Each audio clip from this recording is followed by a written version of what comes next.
Good morning, this is Kyle Viola coming at you with another video, Coffee and Jesus. Here we go. So today I want to talk a little bit about foolishness, and that's kind of what I'm meditating on this morning. And something I kind of always think about in this sense of as a trained counselor, we actually have to go through a lot of training of dealing with our own biases.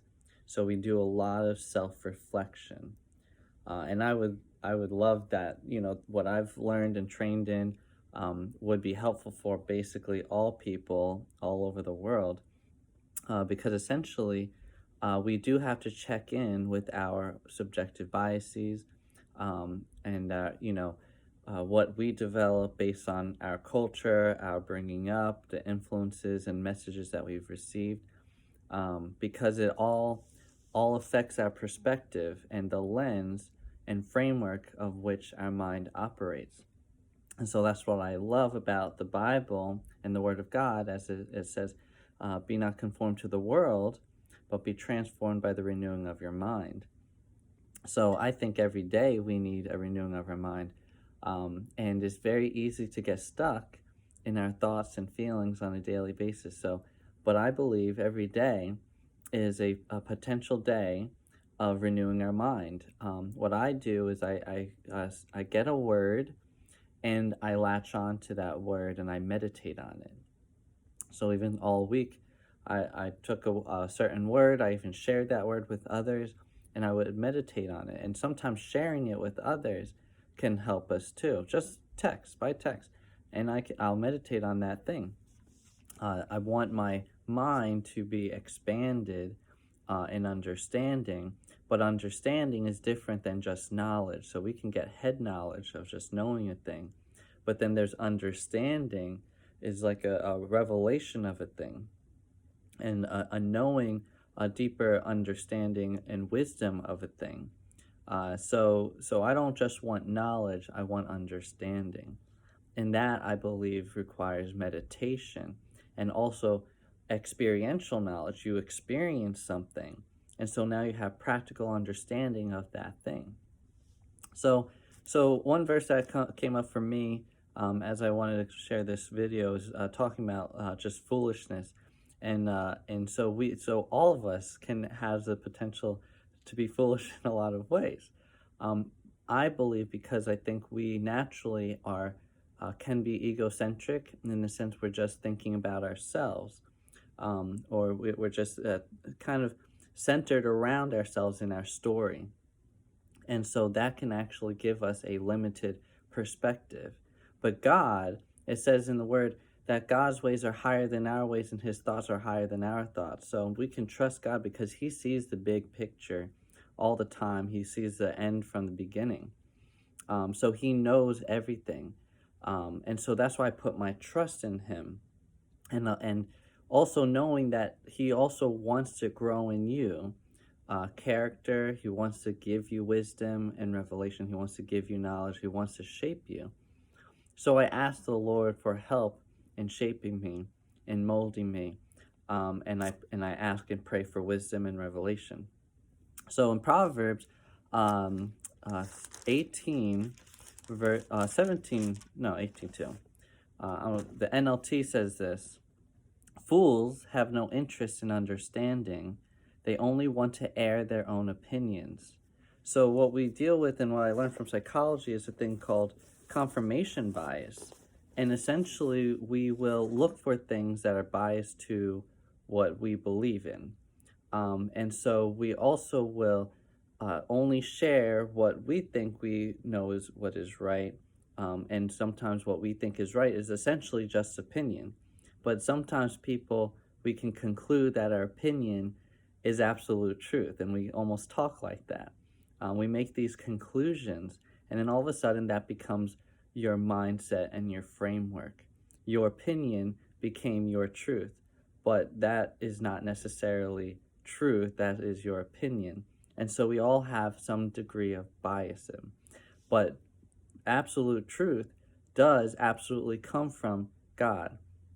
And some people don't believe in God, so they latch onto certain things and believe that is truth, and they make their conclusions, but it really is subjective biasm. And so we have to check at our own biases and seek the Lord, seek perspective. Um, in Proverbs 18:2 on in the Passion Translation, it goes like this: senseless people find no pleasure in acquiring true wisdom, for all they want to do is impress you with what they know. So airing out opinions. So being very opinionated, just trying to impress you with what they know. Even just getting knowledge, the Bible describes it that you can boast in your knowledge. And so that is a degree of arrogance. So when you really want to seek wisdom, it's actually about humbling yourself. Humility will bring you true wisdom. But if you think you know it all, you are arrogant. You give out that arrogant vibe, and honestly, it's kind of distasteful.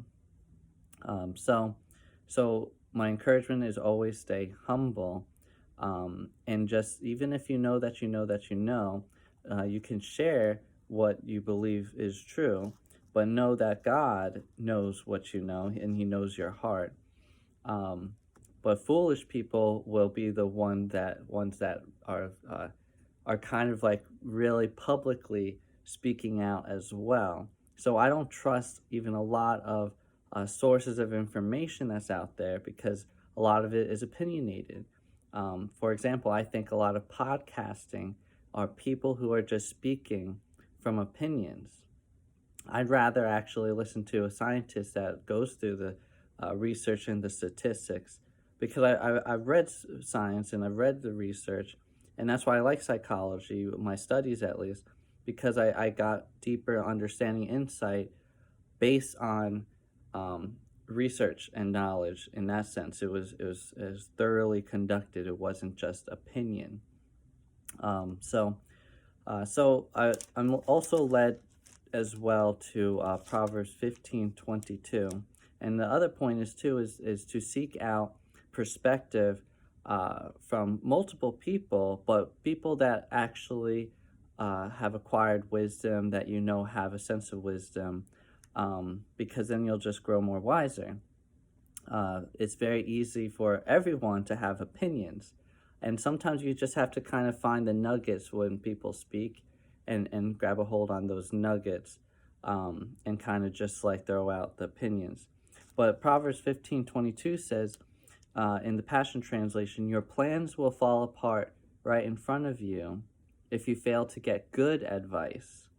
But if you first seek out multiple counselors, you'll watch your plan succeed. So like I said, as in the biasm of like if you're limited to just your own understanding, you don't have a bigger picture and perspective of things. That's why we need each other. We need to bounce off each other. We need to learn from each other and get perspective. But sometimes you can't always take everything of what one person says because there's a certain bias. So it's good to have multiple sources of people that give good advice that have acquired wisdom. So this Proverbs is saying to seek multiple people, multiple counselors. In the same verse in the NLT, it'll say this: plans go wrong for lack of advice. Many advisors bring success. So success is helpful when you have many advisors, many counselors, people that will give you words of wisdom. So that's my encouragement. Also, I'm a counselor. If you are seeking counseling and you need a little extra help and support of what you're going through and getting perspective and feedback, please reach out to me. You can DM me, message me. And I'm a counselor, I'm a coach, and this is free.